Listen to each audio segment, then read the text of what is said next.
Pakistan, terrorism ఈ రెండు పదాల మధ్య పర్ఫెక్ట్ రైమింగ్ లేకపోయినా వాటి మధ్య ఉన్న బంధం ఫెవికాల్ కంటే స్ట్రాంగ్ది. అనాదిగా ఉగ్రవాదం అనే మొక్కను నాటి జాగ్రత్తగా పెంచి పోషించిన పాకిస్తాన్ చేసిన పాపాలు అన్నీ ఇన్ని కావు. అందుకే ప్రపంచవ్యాప్తంగా ఉగ్రదాడి ఎక్కడ జరిగినా దాని మూలాలు పాకిస్తాన్లోనే కనిపిస్తాయి. లేటెస్ట్గా పెహల్గాంలో జరిగిన ఉగ్రదాడి గురించి ప్రత్యేకంగా చెప్పాల్సిన అవసరమే లేదు. పెహల్గాం కుట్రలో కూడా ఇప్పుడు పాక్ టెర్రర్ లింక్స్ బయటపడ్డాయి.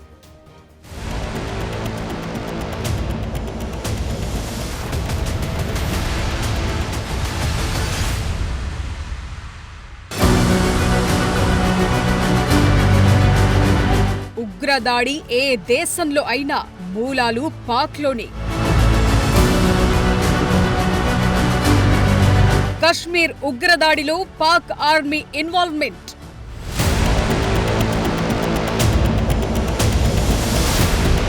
తెర వెనుక మంత్రాంగం నడిపిన పాక్ ఆర్మీ.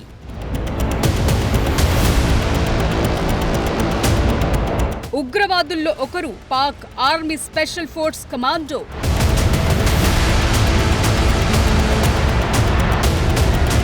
మరోసారి బట్టబయలైన పాక్ ఆర్మీ ఉగ్రవాదం మధ్య బంధం.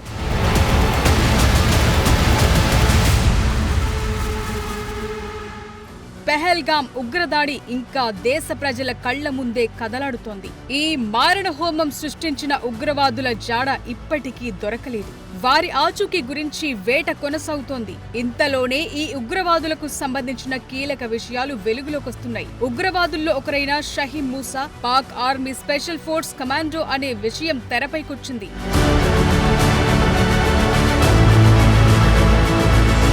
Covert operations, hand to hand combat, navigation లో నైపుణ్యం, శత్రు భూభాగాల్లో భద్రతా దళాలకు చిక్కకుండా తప్పించుకోవటం, ఇలాంటి విషయాల్లో ఫుల్ ట్రైనింగ్ తీసుకున్న ఈ కమాండో ఇప్పుడు ఉగ్రదాడులు చేస్తున్నాడు.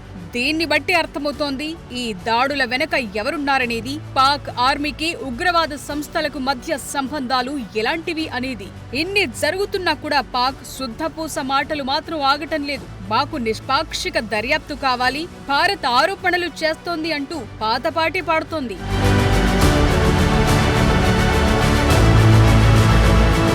కశ్మీర్ ఉగ్రదాడికి స్కెచ్ వేసింది లష్కరే తోయిబా అయినా దాన్ని వేయించింది పాక్ నిఘా సంస్థ ఐఎస్ఐ. దానికి కావాల్సిన ఏర్పాట్లు చేసింది కూడా ఆ సంస్థే. దీనికి ప్రత్యక్ష సాక్ష్యం మూసాని. కేవలం దేశం కోసం పనిచేయాల్సిన ఓ సైనికుడు ఇప్పుడు ఉగ్రవాద సంస్థల తొత్తుగా మారాడంటే ఆ దేశ ఆర్మీ ఇన్వాల్వ్మెంట్ లేకుండా జరిగే పని కాదు.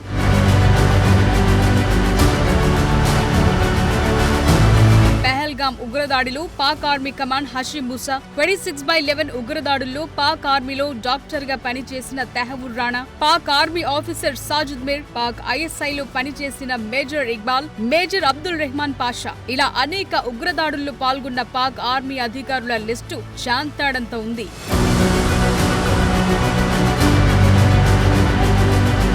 పెహల్గాం మారణ హోమం మాత్రమే కాదు, Kabul to Kashmir, Tehran to London, ఇలా ప్రపంచంలో ఎక్కడ ఉగ్రదాడి జరిగినా దాని లింక్లు, మూలాలు తేలేది పాకిస్తాన్లోనే అనేది చరిత్ర చెప్తోన్న వాస్తవం. ఈ విషయాన్ని భారత్ మాత్రమే కాదు ఇతర దేశాలు కూడా చెప్తున్నాయి. కొన్నిసార్లు ఆ దేశ నేతలు కూడా ఓపెన్ గానే అంగీకరించారు.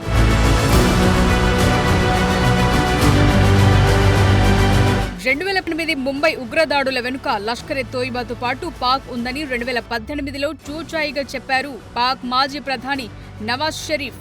కశ్మీర్లో ఉగ్రవాదాన్ని పెంచి పోషించామని జనరల్ పర్వేజ్ ముషారఫ్ నేరుగానే అంగీకరించారు. కశ్మీర్ విషయంలో భారత్ను చర్చలకు ఒప్పించాలంటే ఉగ్రవాదాన్ని పెంచి పోషించడం ఒక్కటే మార్గమని ఓ ఇంటర్వ్యూలో సెలవిచ్చారు. ఇది వ్యూహాత్మక ఎత్తుగడ అని అప్పట్లో గొప్పగా చెప్పుకున్నారు ముషారఫ్. ఇక లేటెస్ట్ గా పాక్ రక్షణ మంత్రి ఖవాజా మహ్మద్ ఆసిఫ్ కూడా ఉగ్రవాదాన్ని పెంచి పోషించామని ప్రకటించారు. అమెరికా కోసం దశాబ్దాలుగా చెత్త పనులు చేశామంటూ ఓపెన్ స్టేట్మెంట్ ఇచ్చారు. పాక్ మంత్రి బిలావల్ భుట్టో కూడా ఇదే విషయాన్ని చెప్పారు.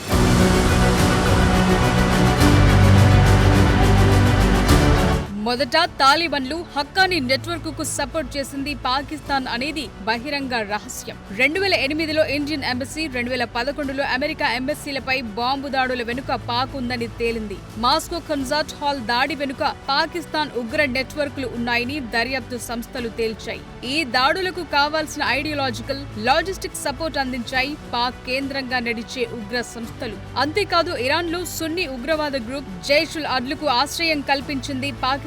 ఎన్నోసార్లు ఈ విషయంపై హెచ్చరించినా వినకపోవడంతో ఆగ్రహం వ్యక్తం చేసిన ఇరాన్ 2024 జనవరిలో పాకిస్తాన్లో ఉన్న ఈ ఉగ్ర క్యాంపులపై డ్రోన్ దాడులు కూడా చేసింది.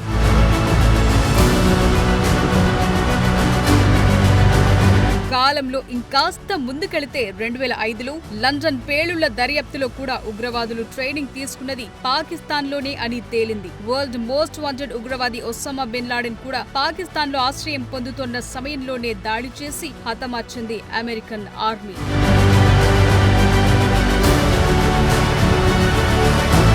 ఇది పాకిస్తాన్ పాపాల చరిత్ర.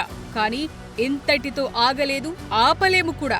ఉగ్రవాదంపై చిలక పలుకులు పలుకుతోన్న పాకిస్తాన్లోని పంజాబ్, ఖైబర్ పఖ్తూన్, వజీరిస్తాన్, పీఓకేలో అనేక ఉగ్రవాద క్యాంపులు ఇప్పటికీ యాక్టివ్ గానే ఉన్నాయి. ఇక నవతరం ఉగ్రవాదులకు ట్రైనింగ్ ఇచ్చేది పాక్ ఆర్మీకి చెందిన మాజీ అధికారులే అనేది బహిరంగ సత్యం.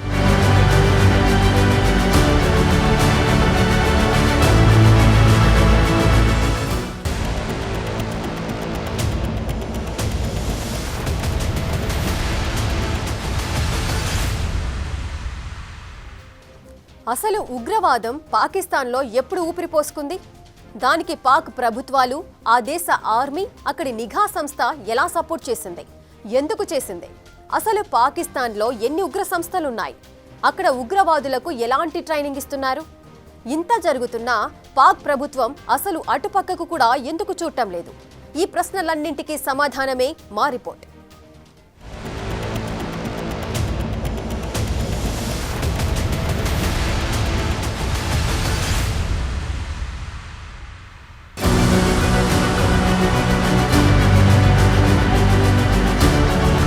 ఉగ్ర సంస్థలకు కేరఫ్ గా పాకిస్తాన్.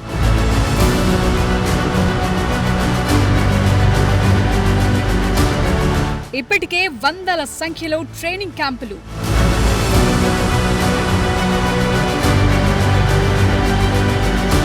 ఉగ్రవాదుల ట్రైనింగ్ కోసం Pak army logistic support.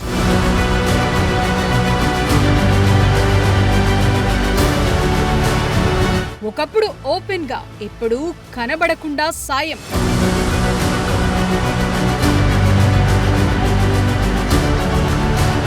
Pak గతిని మార్చేసిన 9/11 అటాక్స్.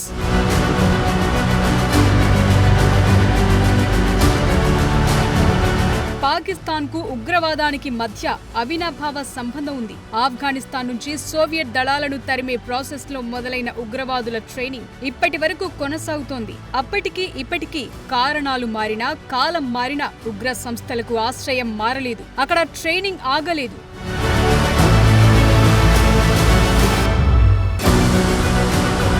అల్ ఖైదా, తాలిబాన్, జమాతే ఇస్లామీ, హిజ్బుల్ ముజాహిదీన్, లష్కర్ ఎ తోయిబా, జైషే మెహ్మద్, సిపాయిల్ సల్బా, లష్కర్ ఇ జాంగ్వీ, హర్కత్ ఉల్ ముజాహిదీన్, తెహ్రీకే తాలిబాన్ పాకిస్తాన్, యునైటెడ్ జిహాద్ కౌన్సిల్ ఇవన్నీ కూడా పాక్ కేంద్రంగా పుట్టి ఇప్పటికీ కొనసాగుతున్న ఉగ్ర సంస్థలు. ప్రపంచంలో ఏ మూలన ఉగ్రదాడి జరిగినా ఇందులోని ఏదో ఒక సంస్థతో ముడిపడి ఉంటుంది. అది పాకిస్తాన్ చరిత్ర. ఈ క్యాంపులో ఉగ్రవాదులను తయారు చేసేందుకు పకడ్బందీగా ఓ ప్రొఫార్మా ఉంటుంది. పాక్ ఐఎస్ఐ డైరెక్షన్ లో ఈ ఉగ్రవాద క్యాంపులను కూడా చాలా పకడ్బందీగా నిర్వహిస్తున్నాయి ఉగ్రవాద సంస్థలు. దీనికి పాక్ ఆర్మీ ఇవ్వాల్సిన సహకారం అందిస్తోంది. ఇక్కడికి నార్మల్ గా వచ్చే యువకులను పూర్తి ఉగ్రవాదిగా తయారు చేసి బయటకు పంపుతున్నారు.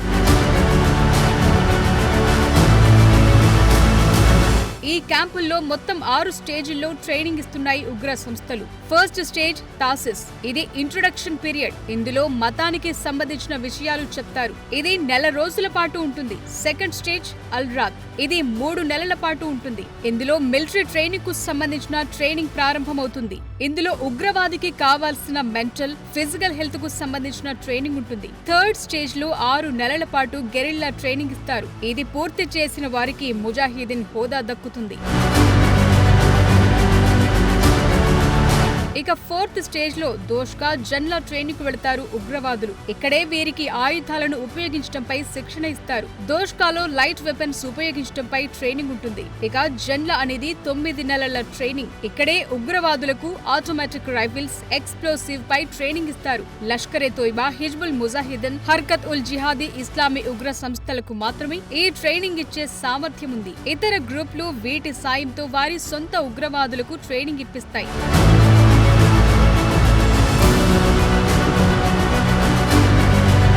ఇక చివరి 2 స్టేజ్లు మాత్రమే ఉగ్ర గ్రూప్ల పెద్దల పర్మిషన్ ఉంటేనే ట్రైనింగ్ ఇస్తారు. దోమేలా, జక్రాజక్ ఇవి రాకెట్ లాంచర్లు, యుద్ధ ట్యాంకులకు సంబంధించిన ట్రైనింగ్ ఇస్తారు. 18 నెలల పాటు సాధారణంగా ఒక ఉగ్రవాదికి ట్రైనింగ్ ఇస్తాయి ఉగ్ర సంస్థలు. ఇలా అనేక విధాలుగా ట్రైనింగ్ ఇచ్చిన తరువాత వారిని ఎక్కడికి పంపాలి, ఎక్కడ దాడులు చేయాలి, ఎక్కడ తమ ఐడెంటిటీ బయటపడకుండా ఉండాలి అనేది చెప్పి ఇక ప్రపంచం పైకి వదులుతారు.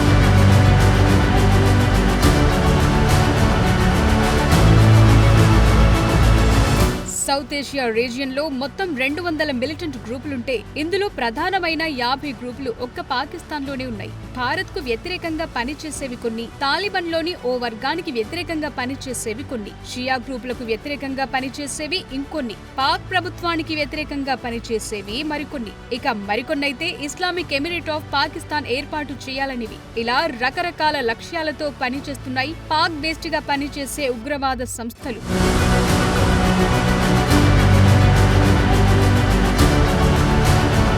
ఈ క్యాంపులు మారుమూల ప్రాంతాల్లోనే ఉన్న పాకిస్తాన్ ఆర్మీకి కనిపెట్టడం పెద్ద కష్టం కాదు. ఇక పాక్ నిఘా సంస్థలు వీటిని గుర్తించడం అసలు పెద్ద పనే కాదు. కానీ వీటిని ఆపేవారుండరు. ఆపకపోగా వారికి కావాల్సిన ఆయుధాలు, నిధులు తెర వెనుక నుంచి సమకూర్చేది ఎవరు? వీటిని ఎందుకు అడ్డుకోలేకపోతున్నారు అనేది అందరికీ తెలిసిన విషయమే.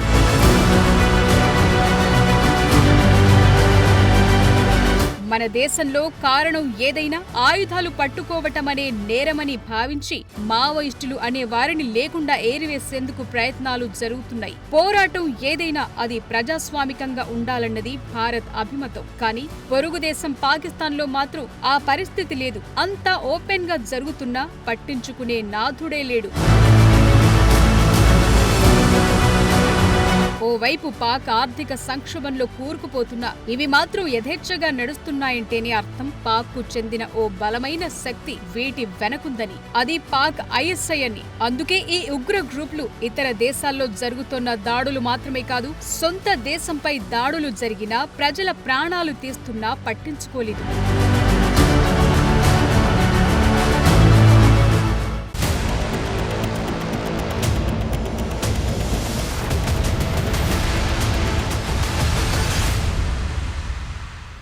ఇప్పుడు అర్థమైందా? అది పాకిస్తాన్ కాదు, పాపిస్తాన్. అందుకే ఉగ్రవాదం అనే దానిని ప్రపంచం పైకి, ముఖ్యంగా భారత్ పైకి ఉసిగొల్పి మారణహోమం సృష్టిస్తూ ఇప్పుడు తమకేం తెలియనట్టు కవరింగిస్తోంది. For more videos like this, subscribe Big TV channel.